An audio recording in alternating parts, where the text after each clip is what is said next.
Halo, berjumpa lagi dengan saya Yansen Theophilus. Kita lanjutkan pembelajaran mengenai Industrial Robots. Pada video part yang kedua ini kita akan membahas mengenai control system pada robot di industri, lalu programmingnya seperti apa, lalu kita juga akan membahas engineering analysis beserta dengan beberapa karakteristik aplikasi dari pemanfaatan robot di industri. Kita mulai dari pembahasan yang pertama, yaitu control system pada robots. Pada robot, kita ingat kembali bahwa control system dari sebuah sistem terotomasi dibagi menjadi dua. Ada yang open loops, ada yang closed loops. Ya, pada robot, mostly robot zaman sekarang itu semuanya menggunakan closed loop, yang berarti di situ ada sensor dan juga ada aktuator, dan tentunya pasti ada prosesor ya. Pada robot, kita mengenal ada yang namanya executive processor sebagai prosesor utama yang mengeksekusi semua program dan juga kalkulasi yang diperlukan untuk bisa menggerakkan aktuator yang ada pada robot dan juga membaca sensor yang ada pada robot. Ya, biasanya di sini ada input, ada juga output. Inputnya di sini untuk sistem yang closed loop juga termasuk hasil dari bacaan-bacaan sensor yang berada pada sebuah industrial robots. Jadi sensor yang digunakan pada umumnya di robot, sensor-sensor yang bisa membaca pergerakan, posisi, dan sebagainya. Pada umumnya bisa juga ditempatkan bersamaan dengan joint drive system dari robot tersebut. Kita bisa gunakan seperti limit switch, proximity switch, atau RVDT, atau optical encoder, dan berbagai sensor-sensor posisi lainnya yang sudah pernah kita bahas di perkuliahan mengenai sensor tentunya. Ya, jadi input dan output akan bekerja bersama dengan executive processor. Di samping itu, executive processor juga akan disambungkan dengan seluruh join yang ada. Ingat bahwa join drive system itu merupakan aktuator ya, di mana aktuator ini yang berfungsi untuk provide motion, relative motion dari setiap join pada robot. Ya, aktuatornya apa? Disesuaikan dengan kebutuhan ya. Ada yang linear, ada juga yang rotational, tergantung dari pergerakannya. Kalau dari energinya sudah pernah kita bahas pada video yang pertama, bisa pakai electric motors atau bisa pakai hydraulic, bisa juga pakai pneumatik. Selain dari input dan juga drive systemnya, executive processor juga tersambung dengan program storage dan juga computational processor. Ya, apa itu computation processor? Biasanya ini prosesor yang berfungsi menyimpan library data gitu ya, library komputasi dari si robot ini sendiri yang berfungsi untuk menjalankan setiap fungsi yang harus dieksekusi oleh prosesor ya. Jadi kalau misalnya si eksekutif prosesor ini harus menggerakkan aktuator ke sumbu Z sebanyak 10 koordinat, ke sumbu X sebanyak 10 koordinat, ke sumbu Y sebanyak 10 koordinat. Nah, si computation processor ini yang berfungsi untuk menghitung kira-kira berapa besar pergerakan yang harus diberikan, lalu berapa besar energi yang harus dialirkan ke aktuator-aktuator yang berfungsi, dan juga aktuator mana yang harus digerakkan. Itu ya, jadi dalam setiap pergerakan dari robot, tidak selalu, misalnya kita punya 6 joints seperti pada gambar berikut, nggak selalu 6-6-nya itu harus bergerak. Jadi ketika perintah dari program storage ini diberikan gitu ya. Program storage ini berisi seluruh library data-data untuk memberikan perintah kepada robot masuk ke executive processor, lalu executive processor akan berkoordinasi juga dengan computation processor untuk kira-kira berapa koordinat yang harus digerakkan untuk setiap joints-nya. Ya, untuk setiap pergerakan, setiap waktunya, tidak semua joints itu harus bergerak. Itu tergantung arah mana yang dituju, apa yang akan dilakukan oleh robot tersebut. Ya, jadi kurang lebih robot control system seperti ini konfigurasinya. Selanjutnya mengenai programmingnya. Programmingnya seperti apa sih pada industrial robots ini? Jadi ada 3 macam programming dari robot. yaitu yang pertama lead through programming. Jadi programming yang pertama ini seolah-olah kita mengajari gerakan kepada si robotnya. Tapi bedanya kalau ngajarin manusia, nggak mungkin manusia langsung katam, langsung lancar gitu. Tapi kalau kita ngajarin robot satu kali, langsung bisa katam gitu, langsung bisa lancar mengerjakan gerakan tersebut. Ya, jadi pada lead through programming ini kita nanti akan mengajarkan si robot bagaimana harus bergerak. Ya, mengajarkannya itu ada yang manual, beneran kita gerakin robotnya, nanti robotnya akan mengingat gerakannya seperti apa. Ada juga yang pakai controller. Controller itu nanti kita bisa arahkan. Oh, sekarang drive yang ini gerak dari sumbu X sekian ke sumbu X sekian. Si robot akan mengingat itu sebagai program dan seterusnya. Yaitu lead through programming. Lalu yang kedua, language programming atau textual programming atau robot programming language. Jadi kalau di sini kita gunakan textual coding ya. Mirip seperti kalian belajar Procom dulu menggunakan Java, menggunakan C atau menggunakan R. Bahasa pemrograman bisa jadi beda-beda tergantung apa yang robot itu mau gunakan gitu ya. Manufacturer si robot itu menggunakan bahasa apa. Intinya adalah kita memberikan perintah melalui textual programming. Nah, ini agak sedikit jelimet ya dibandingkan lead through programming, tapi robot menggunakan coding kita bisa memberikan input data, input variasi gerakan yang lebih banyak daripada lead through. Kalau lead through mungkin kita terbatas ya pada pergerakan-pergerakan yang bisa kita ajarkan, tapi kalau coding kita bisa lebih variatif dalam membuat gerakan-gerakan. Yang ketiga, ini yang paling advance, kita menggunakan simulation and offline programming.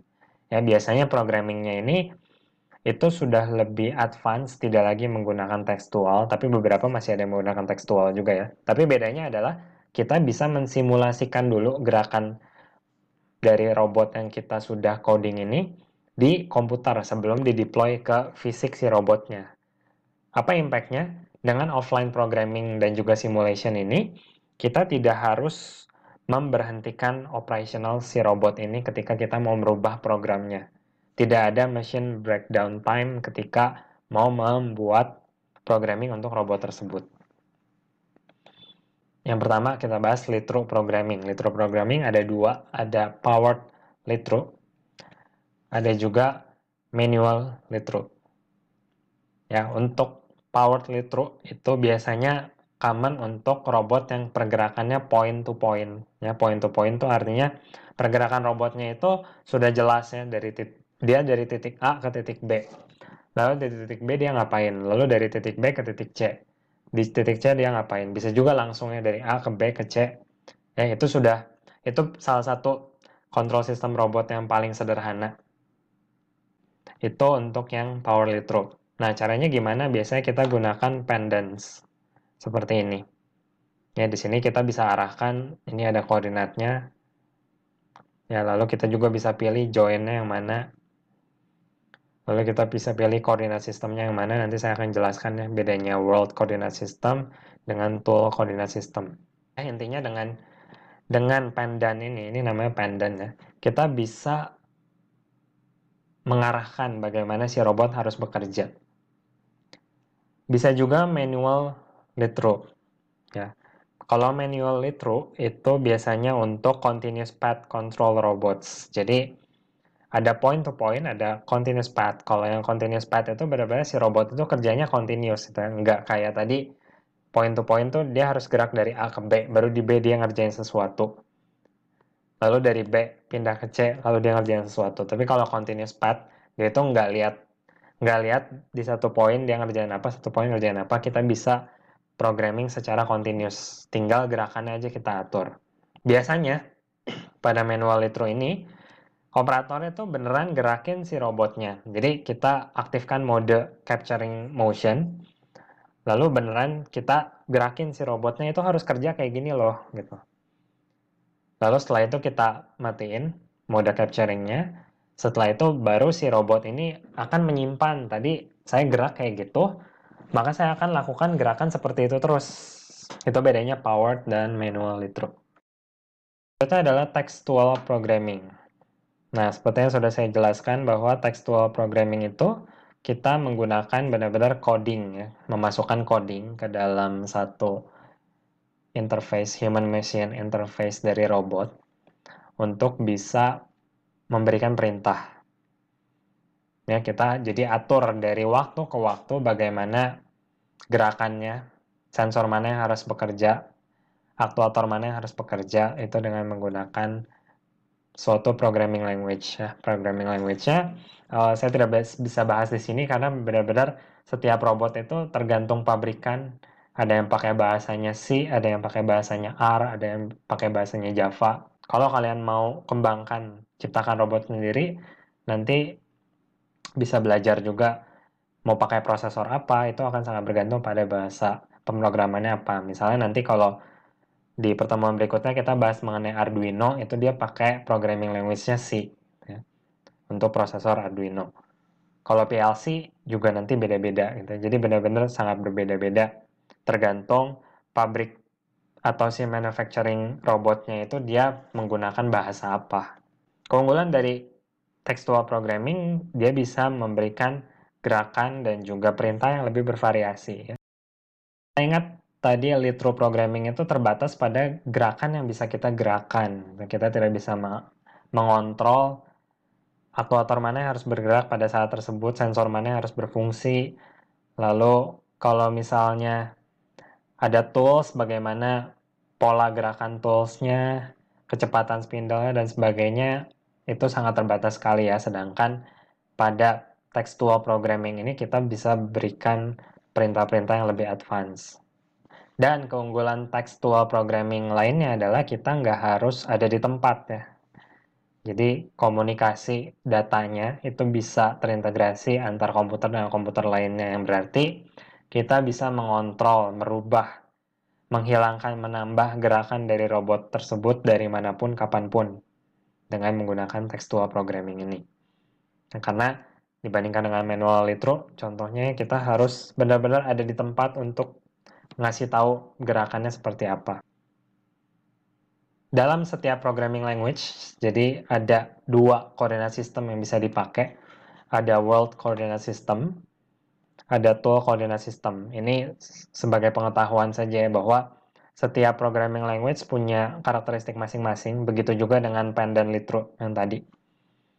Kita bisa pilih biasanya mau pakai coordinate systemnya yang World. Kalau yang World itu berarti sumbu X, Y, Z-nya benar-benar ngikutin persis pada satu titik origin di mana sudah ditentukan sebelumnya ya. Jadi X, Y, Z-nya itu selalu konsisten untuk pergerakan setiap aktuator. Ya, biasanya Z itu ke atas, ya, X itu antara kanan kiri, yaitu antara depan belakang. Sedangkan kalau tool koordinat sistem, jadi untuk setiap koordinat sistemnya itu akan ngikutin si koordinat sistemnya si tool. Toolnya ini biasa berkaitan dengan n effector. Misalnya ini n effectornya. Maka koordinat sistemnya itu akan ngikutin koordinat dari n effector.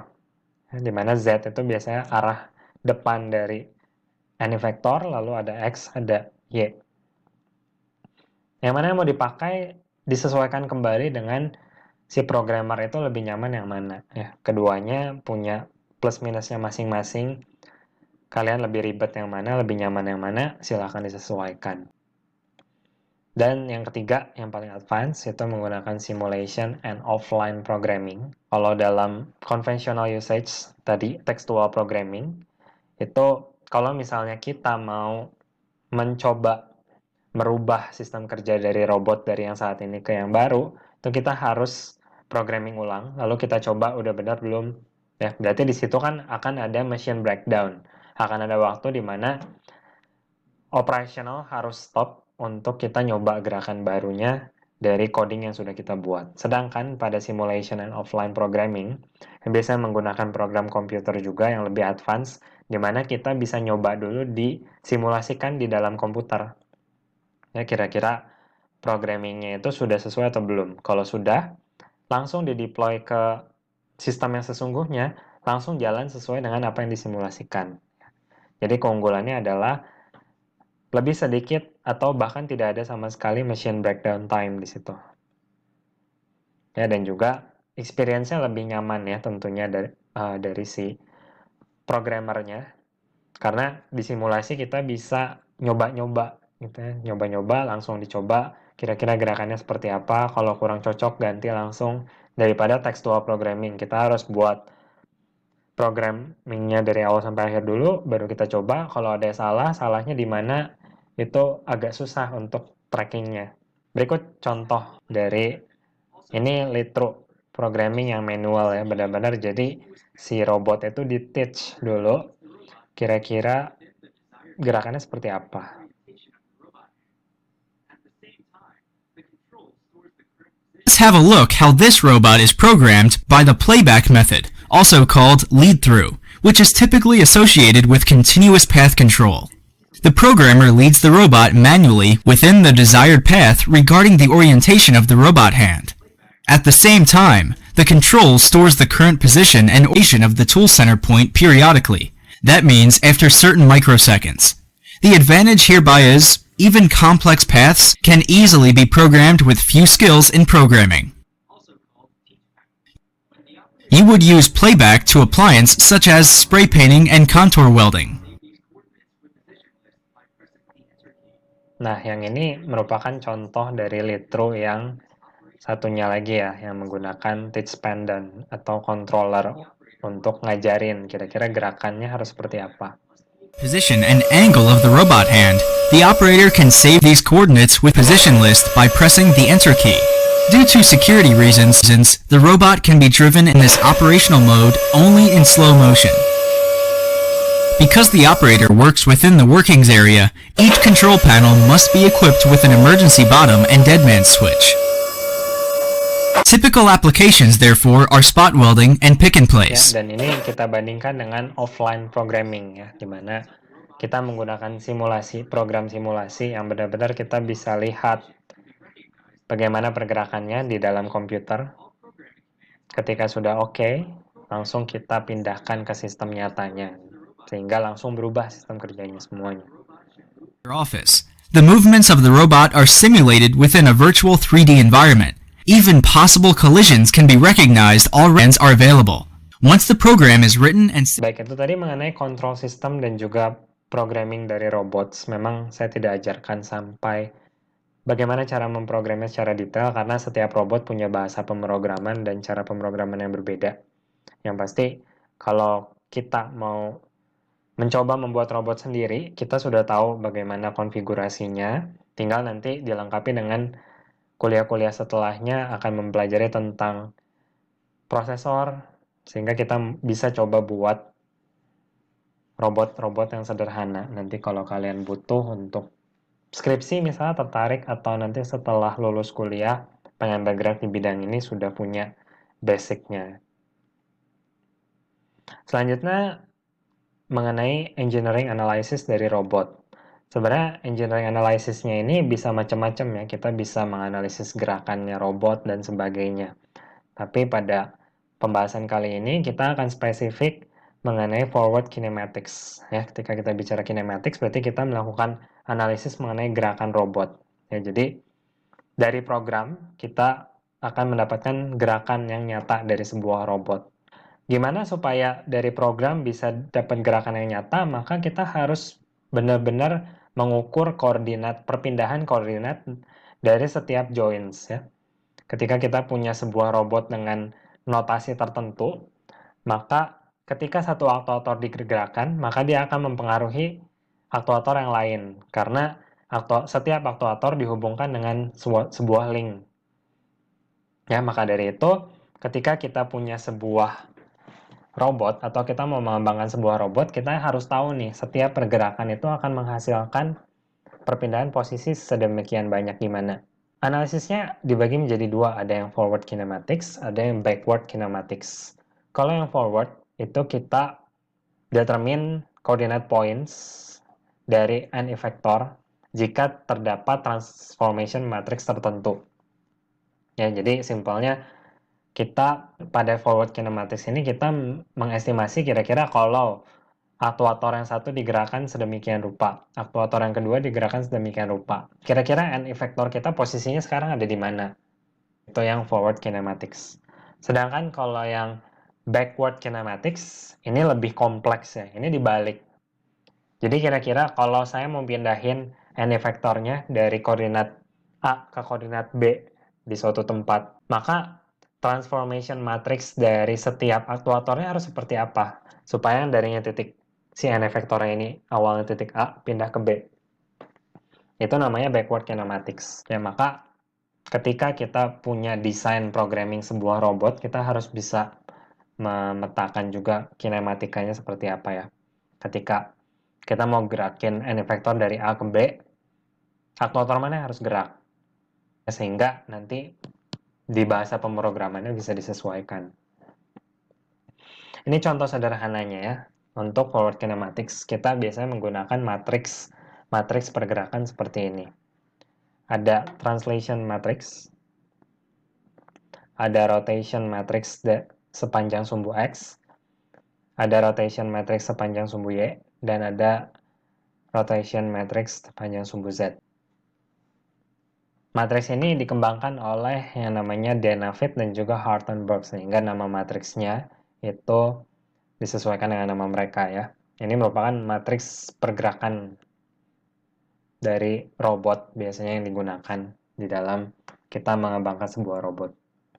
Misalnya, n vektor kita berada pada vektor berikut. A sama dengan 5i plus 2j plus 4k. Lalu vektor tersebut kita mau melakukan gerakan rotasi 90 derajat terhadap sumbu Z. Lalu minus 90 derajat terhadap sumbu X, lalu dia digerakkan terhadap sumbu atau terhadap vektor 2i plus 2j plus 2k. Maka prediksilah kira-kira di mana posisi baru dari vektor A ini setelah dia itu berotasi 2 kali dan juga melakukan gerakan translasi sekali. Rumus umumnya adalah V aksen sama dengan T dikalikan V, di mana V aksen adalah vektor baru, sama dengan T adalah matriks transformasi dikalikan V, yaitu vektor saat ini. Bagaimana cara menghitungnya? Yang pertama tentunya kita menghitung dulu matriks-matriks transformasi yang akan digunakan. Nah, yang pertama tadi dia akan berotasi 90 derajat terhadap sumbu Z. Berarti kita gunakan matriks rotasional terhadap sumbu Z. Ya, didapatkanlah nilai berikut. Vektor tersebut mengalami rotasi minus 90 derajat terhadap sumbu X. Ya, maka kita dapatkan matriks rotasional sebesar ini. Setelah itu, dia bergerak secara translasi terhadap vektor berikut, maka didapatkanlah matriks transformasi untuk gerakan translasi sebagai berikut. Lalu selanjutnya, bagaimana cara menghitung vektor barunya adalah tadi ya, rumusnya adalah matriks T dikalikan dengan V. Matriks T-nya adalah kita mengkalikan matriks perubahan atau matriks transformasi semuanya yang sesuai dengan gerakan yang dilakukan, dengan posisi gerakan yang dilakukan paling akhir ditempatkan di paling awal. Ya, maka di posisi pertama adalah gerakan translasi, lalu di posisi yang kedua adalah gerakan rotasi terhadap sumbu X, dan di posisi yang terakhir adalah gerakan rotasi terhadap sumbu Z. Hasil dari ini merupakan matriks transformasi. Baru nanti setelah selesai perhitungan ini baru dikalikan dengan matriks vektornya. Sehingga didapatkanlah vektor A aksen itu sebesar 0, 6, min 3, 1. Didapatkanlah vektor dari A aksen adalah sebagai berikut. Apa artinya? Artinya adalah ketika posisi n vektor sekarang adalah di vektor A, dia berpindah ke vektor A aksen karena mengalami pergerakan tadi, 3 pergerakan rotasional 2 kali, translasional 1 kali, maka sekarang posisi dari n vektornya berpindah ke vektor berikutnya. Itu yang dimaksud dengan forward kinematics. Nah, kalau backward gimana? Saya tidak akan bahas di kuliah. Silakan baca-baca di buku Groover. Ya. Intinya yang backward kebalikannya ya. Kebalikannya. Kita tahu bahwa dari vektor A, dia akan pindah ke vektor A aksen. Nah, kira-kira kita butuh matriks transformasi apa saja untuk bisa memindahkan dari A ke A aksen.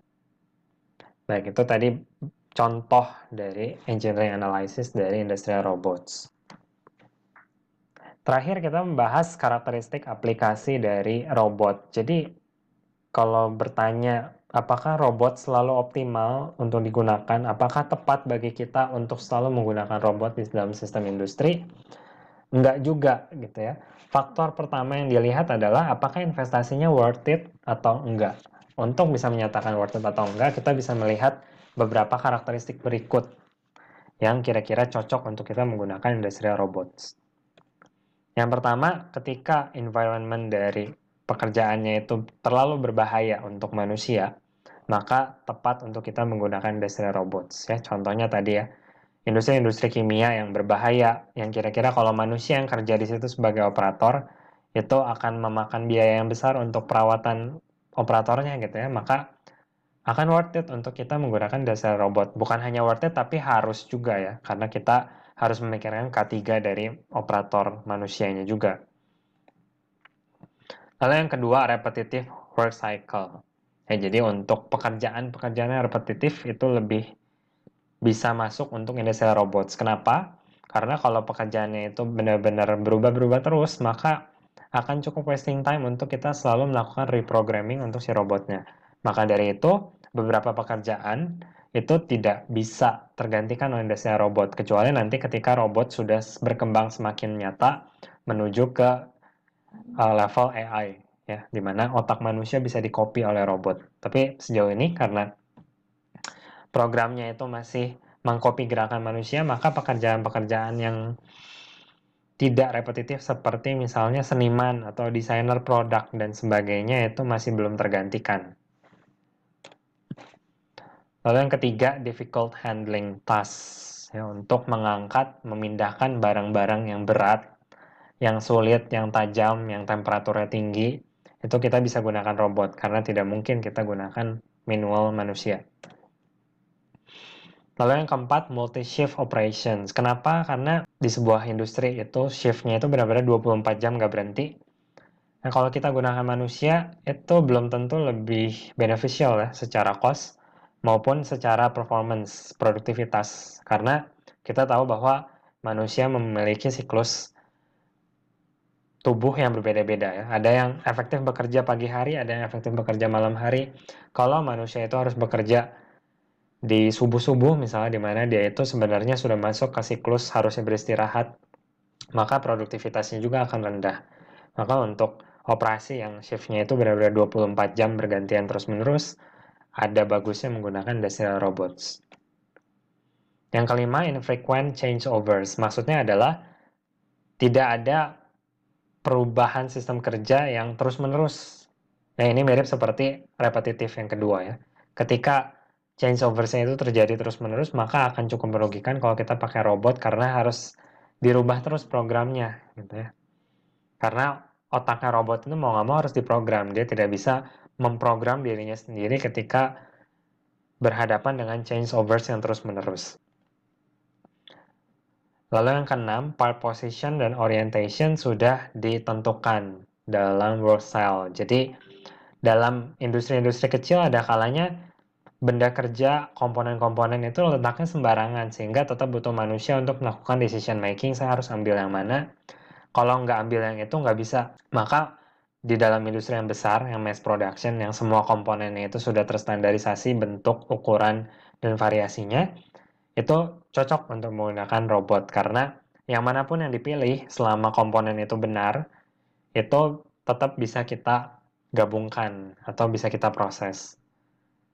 Ya, maka dari itu yang keenam ini juga penting, merupakan karakteristik dari kinerja robot yang lebih cocok menggunakan industrial robots. Maka dari itu, dari 6 ini kita bisa lihat bahwa kelihatannya industri-industri kecil dan industri-industri kreatif ini masih cukup sulit untuk memanfaatkan robot. Kecuali robotnya sudah dilengkapi dengan fitur AI yang bisa meniru bagaimana otak manusia bekerja dalam melakukan decision making. Tapi itu masih dalam proses gitu ya, ke depannya memang teknologi ini sangat cepat berkembang. Aplikasi dari industrial robot, kayaknya hampir semua pekerjaan di lantai produksi bisa dilakukan ya, mulai dari material handling, pekerjaan yang simpel cuma mindahin dari titik A ke B, ya lalu processing operation, hingga juga assembly and inspection. Jadi di lantai produksi sih kayaknya hampir semua pekerjaan sudah bisa dilahap ya oleh industrial robots dengan segala kecerdasan yang dibawa. Ya, industrial robot dengan adanya simulation and offline programming kita bisa berikan instruksi-instruksi yang lumayan kompleks sehingga segala hal di lantai pabrik itu bisa dilakukan. Tinggal kita melihat karakteristik yang 6 tadi ya, apakah cocok untuk menggunakan robot atau sepertinya masih harus menggunakan manusia karena lebih banyak benefitnya daripada cost-nya. Nah, berikut beberapa contoh dari beberapa negara dengan pemanfaatan robot yang cukup tinggi.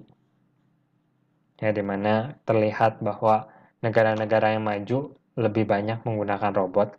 Bukan hanya negara maju ya, tapi negara yang memang punya penduduk yang tidak terlalu banyak sehingga robot sangat berperan besar dalam bisa meningkatkan manufakturnya mereka seperti Jepang, Singapura, atau negara-negara di Eropa ya. Kalau dilihat paling rendah antar benua, dilihat paling rendah pemanfaatan robotnya di Asia. Kenapa? Karena kita tahu bahwa Asia itu secara teknologi memang terbatas ya, masih belum maju. Kecuali kawasan Asia sekitar China, Korea, Jepang itu sudah cukup maju.